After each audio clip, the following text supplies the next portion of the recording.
Hello, ഇന്നൊരു ഇരുമ്പം പുളി തേങ്ങാപ്പാൽ ഒഴിച്ചു വെച്ച കറിയാണ്. നമ്മുടെ മാങ്ങാ കറിയുടെ അതേ രുചിയിൽ നമുക്ക് ഉണ്ടാക്കാം.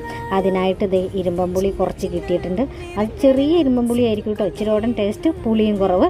അപ്പോൾ ഇരുമ്പം പുളിയും അതുപോലെ തന്നെ ഒരു സവാള, 2 പച്ചമുളക് എന്നിവ എടുത്ത് നന്നായി ചെറുതായി അരിഞ്ഞതിന് ശേഷം അതിലേക്ക് മഞ്ഞൾപ്പൊടി, മുളക് പൊടി, ഉപ്പ്, കുറച്ച് ചൊറുക്കയും അതുപോലെ തന്നെ വെളിച്ചെണ്ണയും ചേർത്ത് നന്നായി മിക്സ് ചെയ്ത് കുറച്ച് നേരം റെസ്റ്റ് ചെയ്യാൻ വയ്ക്കുക. ഇനി ഒരു ചട്ടി അടുപ്പത്ത് വെച്ച് അതിലേക്ക് ആവശ്യത്തിന് വെളിച്ചെണ്ണ ഒഴിച്ച് കടുക്, അതുപോലെ തന്നെ ഉലുവയും വറ്റൽമുളകും കറിവേപ്പിലയും കൂടി ഒന്ന് താളിച്ചതിന് ശേഷം നമ്മൾ അരിഞ്ഞു വെച്ചിരിക്കുന്ന ഇരുമ്പം പുളിയും സവാളയൊക്കെ കൂടി ഇട്ട് നന്നായി വഴറ്റിക്കഴിഞ്ഞ് തേങ്ങാപ്പാൽ 2 പാലാണ് ഞാൻ എടുത്തിരിക്കുന്നത്. അതിൽ 2-ാം പാൽ ഒഴിച്ച് ഒന്ന് തിളപ്പിച്ചതിന് ശേഷം നമുക്ക് 1-ാം പാൽ ഒഴിച്ച് അപ്പോൾ തന്നെ സ്റ്റൗ ഓഫ് ചെയ്യാവുന്നതാണ്. അപ്പോൾ എല്ലാവരും വേഗം ഉണ്ടാക്കി നോക്കിക്കോ. നമ്മുടെ മാങ്ങ കറിയുടെ അതേ രുചിയാണ്.